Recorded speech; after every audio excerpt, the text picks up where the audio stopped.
Tudo bem, pessoal? Aqui é o professor Márcio, da matéria de Física, tá? Nós vamos continuar o estudo que estava sendo feito anteriormente sobre ondulatória.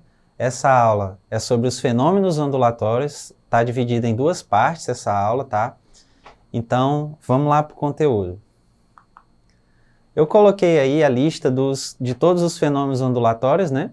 Alguns vão ser trabalhados separados em aulas específicas e outros vão ser falados aqui de maneira contextualizada, que você possa identificar aí no seu dia a dia, tá? Então, os fenômenos são reflexão, refração e difração. Esses três primeiros aí vão ser trabalhados melhor depois. Polarização, ressonância, interferência e efeito Doppler, tá? Então, esses aí são os fenômenos ondulatórios. Vamos rever alguns conceitos, né? Como fenômenos ondulatórios, coloquei aí uma foto de uma onda, e aí nessa onda nós vamos ter algumas características, né? Primeira característica é essa distância aí marcada, né, no slide, essa distância aí entre as duas cristas, que nós chamamos essa parte máxima da onda aí de crista, ela tem identificação aí por esse símbolozinho, um Yzinho de cabeça para baixo. Esse Y é chamado de lambda, tá? Ela identifica uma grandeza da onda. E aí tem a altura da onda, e aí nós vamos utilizar a letra A.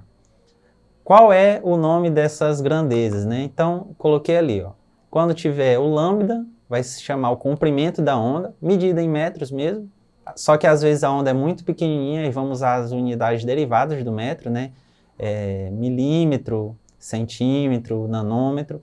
E a amplitude da onda é a altura da onda. Vocês estão vendo ali que tem três ondas, né? Três ondas repetidas. Aquelas três ondas ali, eu caracterizei aqui para vocês como a frequência. Tá sem unidade, tá? Porque tem as unidades de frequência, e aí elas vão ser, eu acho que já foram ou vão ser trabalhadas melhor separadas, tá? Essas três grandezas. Eu estou colocando aí só para a gente identificar alguns conceitos que vão aparecer aqui na aula, tudo bem? Então vamos lá para o próximo slide. Ainda revendo alguns conceitos, né? Nós vimos aqui as características das ondas, agora nós vamos ver os tipos das ondas. Basicamente tem dois tipos aí que você está vendo na sua tela listado, separados em verde e listados aí abaixo, né?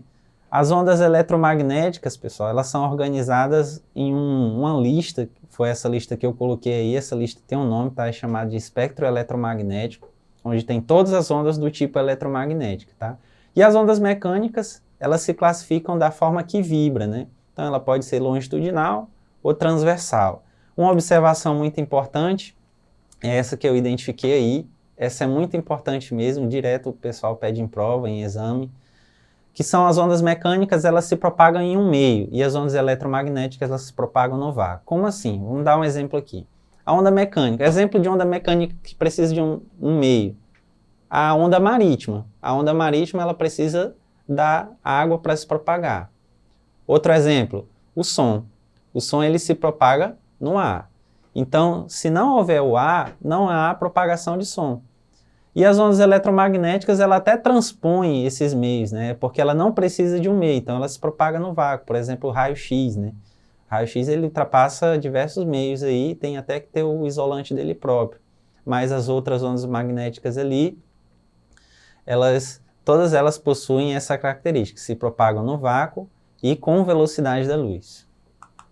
Então vamos aí para o primeiro fenômeno ondulatório, né, da nossa lista, a reflexão. Nós temos dois tipos, pessoal, basicamente de reflexão. Não é só a luz que reflete, o som ele também reflete. Então eu coloquei essas duas imagens, tá? A primeira imagem ali, a reflexão da luz é com objetos refletores, né? No caso o espelho, ou então qualquer superfície lisa que seja polida, e a reflexão do som. Nessa aula, basicamente, nós vamos falar da reflexão do som, porque a reflexão da luz vai ser trabalhada em aula específica. Então, eu classifiquei aí os tipos de reflexão. Nós temos a reflexão dos tipos da luz, que é a regular e a difusa, e a reflexão do som, que chama-se eco e reverberação. São dois tipos de reflexão do som. Então, vamos aqui abordar a reflexão do som. O primeiro tipo de reflexão do som, pessoal, é chamado aí de eco. Primeiro que nós temos condições para que o eco exista. O primeiro impedimento é o impedimento aí biológico, que sons abaixo de 0,1, como você está vendo aí no slide, eles são captados pelo som como se fosse um som só. Então, se eu emito um A com um tempo menor do que 0,1 segundo, e em seguida emitir outro A, ou seja, 2 A's, eu vou escutar somente um A. Então, nosso ouvido ele tem esse impedimento, ele não consegue distinguir sons de menos que 0,1 segundos. E aí esse som ele se propaga, está aí em azul na sua tela, né? Encontrou um obstáculo ali, ele refletiu e voltou ali em vermelho até o emissor, no caso o nosso ouvido.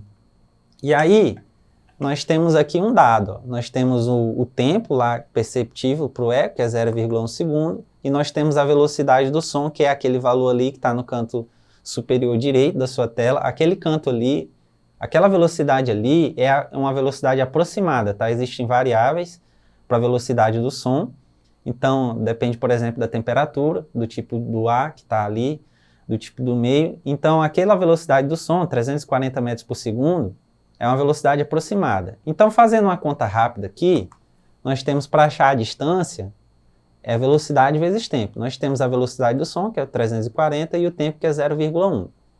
Então, colocando na fórmula aí, que é 340 vezes 0,1, vai dar os 34. Esses 34, pessoal, é a distância de ida e vinda do som. Ou seja, esse 34 é a soma das duas distâncias. Então, se nós pegarmos aí esse 34 e dividir por 2, que aí é considerando só o valor da ida ou da vinda, então nós chegamos aí nos 17 metros. Então temos duas condições para ter o eco. Primeira condição, pode vir para mim aqui na tela. A primeira condição é que o tempo seja menor que 0,1 segundo, e a segunda condição é que a distância seja superior a 17 metros. Sem essas duas condições, nós não vamos ter o eco, tá? Vamos voltar para o slide, então.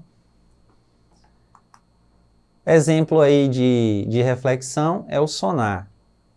O que é o sonar, pessoal? O sonar é um som emitido abaixo da água, né? E existe um rádio para receber essa onda sonora e transformar numa imagem, né? E é possível aí identificar objetos abaixo da água.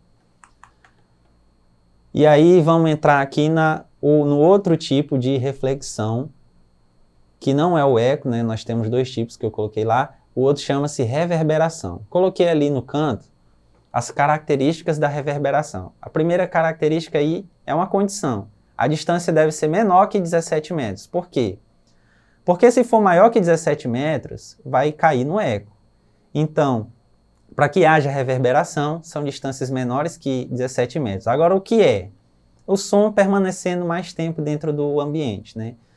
O som, ele, entre aspas, ele fica preso, ele bate na parede e passa mais vezes pelo seu ouvido. Por isso que eu coloquei ali abaixo, né, o ping-pong do som. Ele vai ficar batendo nas paredes e vai passar mais tempo no ouvido e vai amplificar o efeito sonoro. Um exemplo de reverberação é você cantar no chuveiro. E aí nos estúdios de gravação, temos esse revestimento aí que é colocado na parede, né, para evitar que o som ele haja a reflexão. Tudo bem? Então vamos lá, seguindo para o nosso próximo fenômeno ondulatório, né? A refração. Pessoal, a refração ela também acontece com a luz, mas como eu falei no começo, vai ser abordado em aula específica. Então a refração que eu coloquei aí é a refração basicamente de ondas mecânicas, tá? Vamos abordar aqui a onda marítima. O que é o conceito de refração? Refração, pessoal, é a mudança de velocidade que há ali da passagem de um meio para o outro. Vocês estão vendo ali, no começo da onda, que ela está um pouco mais rápida. Já no final, quando chega perto ali do que a gente chamaria de margem, né, ela já fica um pouco mais lenta. E o que acontece aí? Está ocorrendo a mudança de velocidade, mas o comprimento também está mudando. Vocês estão vendo que no começo lá, ela está um pouco mais larga. E no final ali, já perto como se fosse a praia, ela já está um pouco mais curta. Mas está saindo 3 ondas do começo e está chegando 3 ondas no final. Então, esse é o conceito de refração, tá? Eu coloquei ali as observações, você vai precisar anotar aí no seu caderno, que isso é muito importante, né? O que muda na refração na onda? vai mudar o comprimento de onda, vai mudar também a velocidade, mas não vai mudar a frequência.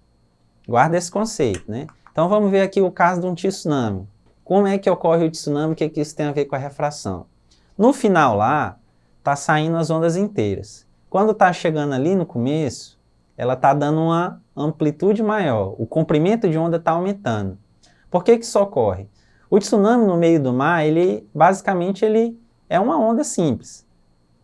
Quando ele vai chegando ali perto da parte da praia, aquela região, aquela ladeirinha que tem ali embaixo da água, eu acho que os geógrafos chamam de talude. Então, quando essa região vai diminuindo, a onda vai aumentando de comprimento. E como vai reduzindo a velocidade, aí elas vão empilhando em cima uma onda em cima da outra. E aí forma aquela onda grandona já quando chega perto da margem, tá? Então, é basicamente assim que funciona o tsunami. A redução da velocidade e o aumento ali da amplitude, porque elas vão empilhando assim em cima da outra, né? Então, pessoal, vamos fazer aqui o exercício para fixar o conteúdo da aula, dos conceitos que nós vimos até aqui. Então, vamos lá. Vamos ler o exercício e as alternativas, depois vamos procurar a alternativa certa. A refração da luz ocorre quando a luz atravessa algum meio refringente. Deu o conceito aí de refração, né? Em relação a esse processo, podemos afirmar que, letra A, no processo de refração, a frequência da luz não se altera. Letra B, no processo de refração, a velocidade da luz permanece constante. Letra C, ao sofrer refração, a velocidade da luz e o seu comprimento de onda diminuem. Letra D, na refração, a velocidade da luz só pode diminuir. Letra E, na refração, a velocidade da luz só pode aumentar. O que a questão está perguntando aí? Está perguntando basicamente o que muda na refração. Estava no slide anterior, acho que até pedi para você anotar. Se você tiver anotado aí, você já matou a questão. Para quem não percebeu, passou batido, eu coloquei aqui de novo, né, uma figura de refração, só que aí no caso da luz. E a mesma observação que eu tinha colocado lá, coloquei aí. Ó. Então vamos lá.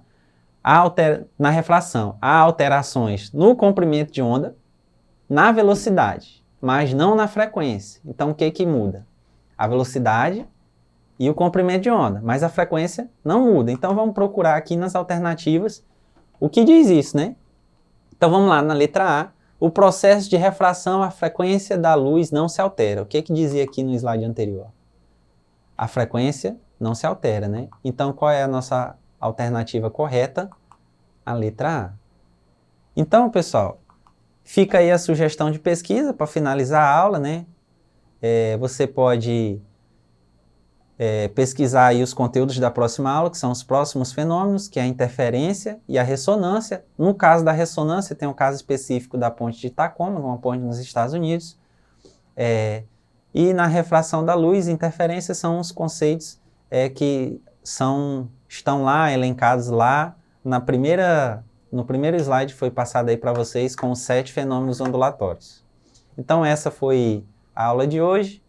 Eu vou me despedir de vocês aqui e peço que vocês assistam a próxima aula, que é a continuação desse conteúdo, tá? Então, bons estudos!